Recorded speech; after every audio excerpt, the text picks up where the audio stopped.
Assalamu alaikum wa rahmatullahi wa barakatuh. Ndugu zangu katika imani, tukiwa tupo katika 10 la mwisho la mwezi mtukufu wa Ramadhani, tukikumbushana mambo mbalimbali ya kuzikimbilia kheri zilizoko katika 10 hili. Leo nataka kutoa tahadhari muhimu sana kwetu sisi. Alhamdulillah, wengi katika sisi tunaamka, tunakwenda misikitini kuswali swala za qiyamul layl. Wengine wanakesha mle msikitini, wengine wanarudi majumbani.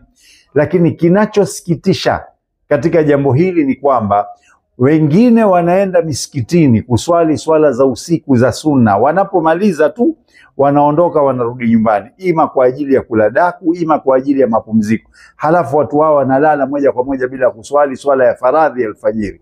Yani mtu anakimbilia kuyafuata ya sunna akayaacha ya faradhi.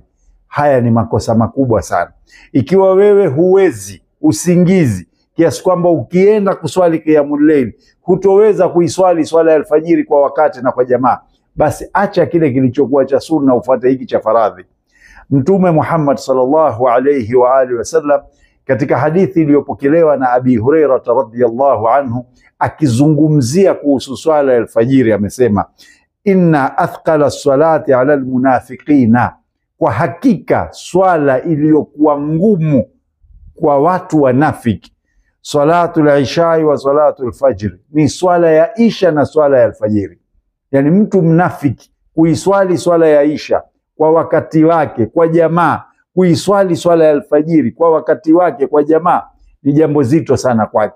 Kwa nini uingie katika unafiki? Kitendo cha kwamba wewe utakwenda kuswali swala za usiku, uache kuswali swala ya alfajiri kwa jamaa, hili laweza kukupelekea kuingia katika unafiki. Na Mtume sallallahu alayhi wa alihi wasallam anasema, walau ya'lamuna ma fihima, na laitani wangelijua yanayopatikana fadhila, thawabu, ubora wa kuziswali swala hizi mbili, isha na alfajiri, kwa jamaa kwa wakati, asema la atauhuma walau habwan, wangeliziendea swala hizi japokuwa kwa kutambaa.